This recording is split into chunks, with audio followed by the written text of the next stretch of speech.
그리고 실제로 해외에서는 대한민국을 햄버거 팔기 되게 좋은 시장이라고 생각을 하는 것 같습니다. 자, 첫 번째 뉴스는 리니지와 원소주의 콜라보입니다. 리니지 W와 콜라보를 해서 원소주 앤드 리니지 W 체스셋이 나왔다. 굿즈가 리니지 플레이어들을 타겟으로 하는 만큼 69만원이다. 원소주와 리니지 W이 완벽하게 결합된 하나의 세계관으로 만들어진 체스 세트라는 거죠. 요 플레이 보드에다가 체스 세트를 하면서 원소주를 주석잔에 기울여가지고 먹는 이런 거라는데 좋은 굿즈죠. 그리고 리니지에 돈을 쓰시는 분들은 뭐 기본적으로 이제 돈이 많으신 분들이니까 뭐 가격대는 아무런 부담이 없을 거라고 생각합니다. 사실 수 있으실 정도의 돈인 것 같고, 근데 과연 리니지 W를 하는 사람들 중에 체스를 하는 사람들이 있을까? 라는 면에서는 조금 애매하긴 하지만 사실 체스를 하려고 체스판을 사는 건 아닐 것이다 라는 생각이 또 들었습니다. 그냥 뭐 장식용으로 쓰실 수 있겠죠. 이거 와인 같은 거 장식장 있잖아요. 취향이 고급이신 분들이 이제 와인 진열대 이런 거에다가 집어넣고 진열해 두시지 않을까. 오른쪽은 이제 그냥 체스 세트가 없이 주석잔만 들어있는 것이다. 그래서 이런 제품도 팔린다라는 거. 자, 그 다음에 이제 예전에 저희 어머니 세대, 저희 아버지도 그랬고 이제 해외여행 갈 때 무조건 사던 게 있어요. 이 튜브 고추장. 유학 시절에도 이 튜브 고추장 많이 먹었는데, 문제는 이 볶음 고추장 이 튜브 형태로 나온 거 되게 편하거든요. 근데 우리가 사는 고추장은 튜브 형태가 없어. 그냥 이렇게 쌈장통처럼 이런 거에 있어가지고 맨날 숟가락으로 퍼먹고 이래야 된단 말이야. 되게 불편하거든. 고추장도 어떻게 보면은 뭐 케찹과 같은 그런 일종의 드레싱과 양념 역할을 하는 건데 왜 맨날 그런 사각통에다가 해가지고 숟가락으로만 퍼먹는 걸까? 그래서 튜브형이 사실 나왔어요. 오른쪽에 있는 이 쌈장 같은 건 이미 튜브형으로 나와가지고 잘 팔리고 있고 저희 집에도 이거 쓰고 있습니다. 튜브형으로 나오면 엄청 쓰기가 편합니다. 그래서 왼쪽에 이 소고기 볶음 고추장도 튜브형으로 나왔다. 그래서 요새는 이런 아이디어 상품들 이 대세가 돼가지고 된장도 언젠가 이제 튜브 형태로 나오지 않을까. 사실 이거 케찹이나 마찬가지인 거라고 생각하거든요. 디핑 소스로 먹고 뿌려가지고 먹고 하는데 진작에 나왔어야 될 것들이 조금 늦게 나왔다. 그리고 놀라실 수도 있겠지만 이 튜브형 쌈장은 10년 전에 미국에는 이미 나왔습니다. 해외에 팔기용으로는 이미 튜브형이 나왔어요. 그냥 국내에만 없었을 뿐이고 수출용 제품은 튜브형 제품들이 예전부터 있었습니다. 왜냐하면 이게 훨씬 더 편하고 세련된 맛이 있잖아요. 그래서 이런 것들이 나오고 있다. 최근에 맥도날드에서 신메뉴를 출시했는데요. 맥그리들이라는 거죠. 이거 원래 신메뉴가 아닙니다. 본토에서는 20년 전부터 팔던 거고 굉장히 오래된 메뉴예요. 근데 이게 국내에 들어온 거는 최근이다. 신메뉴라고 보면 될 것 같고요.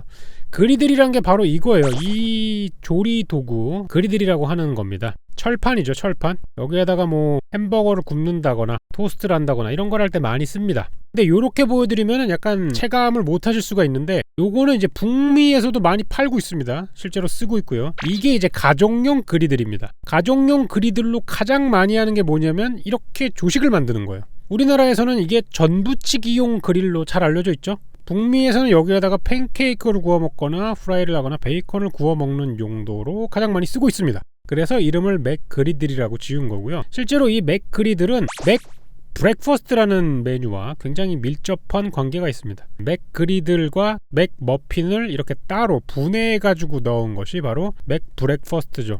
실제로 판매되고 있는 메뉴고요. 뭐 들어가는 거 다 똑같잖아요. 계란 들어가고 맥머핀, 그 다음에 핫케이크, 이거를 다 그냥 합쳐가지고 두면은 맥머핀이 되고 맥그리들이 되는 것이다. 이렇게 나온 메뉴가 지금은 맥그리들이라고 해가지고 나왔다.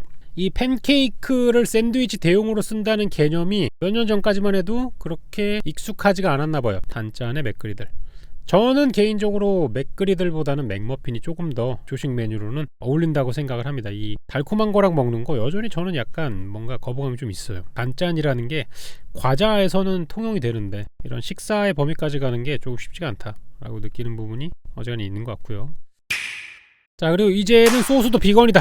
이금기에서 이제 비건 소스란 게 나왔습니다. 그리고 이제 굴소스도 나왔는데 굴소스에 마늘을 첨가한 갈릭 굴소스란 게 있고 그다음에 비건 소스란 게 있다. 굴소스는 여러분들 그 승우아빠 유튜브를 보면 아시겠지만 진짜 굴로 만드는 게 굴소스거든요. 굴을 이제 농축시켜가지고 졸여가지고 만든 게 바로 이제 굴소스입니다. 근데 굴을 쓰면 이제 비건이 될 수가 없기 때문에 표고버섯을 써가지고 만든 게 바로 비건 소스다. 아주 감칠맛이 나도록 만들었는데, 사실 이 굴소스가 MSG를 대표하는 제품인데 MSG로 잘 인식은 안 되잖아요. 사실 이 MSG거든요. 굴소스도 MSG예요. 왜냐하면 굴만 들어가는 게 아니라 실제로 MSG가 들어가거든요, 굴소스를 만드는 과정 중에. 그래가지고 굴소스 쓰는 데는 거부감이 없죠. 미원 쓰는 데는 거부감이 있는데, 그리고 미원 쓰는 데는 거부감이 있는데 미원이 들어가 있는 소금인 맛소금을 쓰는 거는 또 거부감이 또 없습니다. 맛소금은 소금에다가 모노소디움 글루타메이트를 첨가한 거거든요.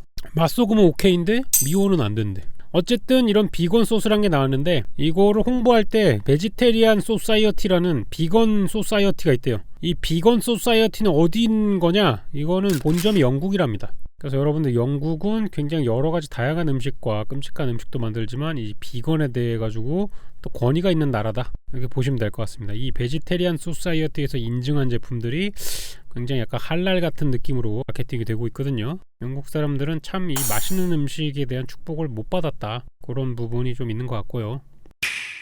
자, 그리고 여전히 늘어나는 배달 어플 시장입니다, 여러분. 뭐 지난번에 뭐 배달의 민족이라던가 여러가지 어플 시장에서 나온 거에 대해서 얘기를 했는데, 왼쪽 같은 경우는 땡겨라는 어플인데 100만 회원을 달성했대요. 이 땡겨라는 어플은 이제 신한금융사에서 만들어낸 어플이라고 합니다. 그래서 은행사에서 만든 어플 중에서는 뭐 최초다, 이런 식으로 홍보를 하던데, 광고를 좀 많이 하고 있다라고 얘기를 하더라고요. 그리고 올해 말에 이제 나올 수도 있다고 사람들이 예상하고 유추하고 있는 통칭 N배달이죠. 네이버에서도 배달 시장에 나올 수 있다라는 거기 때문에, 지난번에 제가 마트뉴스 할 때는 이 배달업계가 되게 남는 게 없고 투자하는 거에 비해서 얻는 수익이 없고 이런 상황이었는데, 계속 여기저기서 새로운 회사가 나오는 걸로 봐가지고는 여전히 돈을 벌 수는 있는 것 같습니다. 왜냐하면 애초에 답이 없는 거라면은 굳이 들어갈 필요가 없다라는 거죠. 앞으로 이게 늘어나서 서로 좀 경쟁을 했으면 좋겠다. 왜냐하면 사실상 지금의 배달 시장은 거의 뭐 독과점이나 다름이 없는 그런 상황이기 때문에,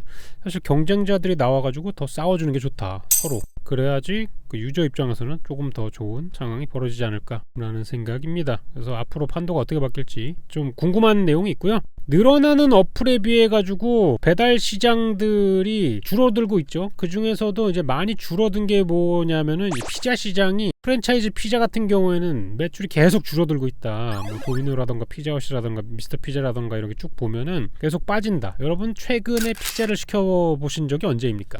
저는 피자를 시켜가지고 집에서 먹어본 적이 1년도 넘은 것 같습니다. 왠지 피자를 굳이 시켜 먹어야 될까라는 생각이 들더라고요. 요즘은 냉동 피자도 잘 나오고 그러다 보니까, 승우 같은 경우에는 또 이제 이런 브랜드 피자에 토핑 많은 걸 또 안 먹어요. 애들이다 보니까 그냥 치즈 피자만 먹고 이러니까, 사실 그냥 치즈 피자 같은 거는 냉동 피자도 잘 나오거든요. 그리고 국내 피자 업계들이 피자 토핑을 굉장히 다각도로 하면서 뭐 치즈 바이트라던가 고구마 무스 필링, 또는 위에 올라가는 것도 무슨 뭐 스테이크류, 뭐 랍스터, 새우 뭐 이런 것들을 많이 쓰는데, 사실상 저나 승우가 먹는 거는 치즈 피자 아니면은 페페로니 피자, 이런 되게 북미 감성의 간단한 피자들을 많이 먹기 때문에, 사실상 저는 이 빅3사에서 나오는 피자를 먹은 지가 너무 오래됐습니다. 거의 먹지 않아요. 예전의 명성에 비해 가지고는 요새 많이 줄어든 게 없잖아 있죠.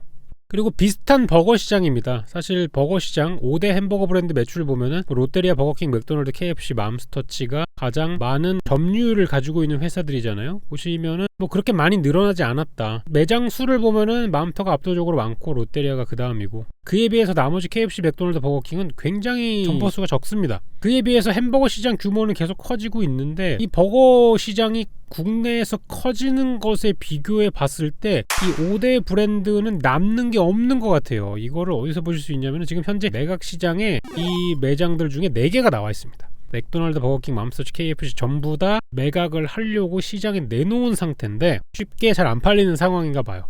그 와중에 이제 잘 나가는 프리미엄 버거 시장, 전통적인 프리미엄 버거 시장을 얘기해 왔을 때 뭐 지금 점포 하나 가지고 있는 고든램지 버거 같은 이런 수제 버거집들, 그 전부터 인기가 있었던 뭐 쉐이크쉑 버거 이런 건 이제 프리미엄 버거라고 하죠. 버거 가격 자체도 높고 벌써 23호점이 나왔다고 합니다. 저는 이거 매장 한 5개밖에 없는 줄 알았거든요. 근데 지금 23호점까지 나왔다. 그리고 실제로 해외에서는 대한민국을 햄버거 팔기 되게 좋은 시장이라고 생각을 하는 것 같습니다. 그래서 고든 램지 버거 같은 경우에도 일본보다 먼저 들어온 게 있고, 해외에 있는 버거 브랜드들이 국내에서 한번 해보려고 하는 곳들이 생각보다 많습니다. 올해 말에 들어온다고 했는데 파이브가이즈는 아직도 이제 조금 느려지고 있나봐요. 미국 3대 버거 중에 하나죠 요거. 파이브가이즈라던가 다른 많은 햄버거 회사들도, 슈퍼두퍼라던가, 슈퍼두퍼는 이제 캘리포니아 쪽에서 유명한 버거고, 이런 것들이 이제 국내에 들어올 수 있다라는 가능성에 대해서 점치면서 프리미엄 버거 시장은 여전히 더 늘어날 거고, 그래가지고 조금 더 가격이 낮은 버전의 버거집이 더 늘어날 수도 있다. 그러면서 프리미엄 버거 시장이 더 늘어날 수도 있겠다라는 상황입니다. 그래서 이번 주 마트 뉴스는 이렇게 됐습니다.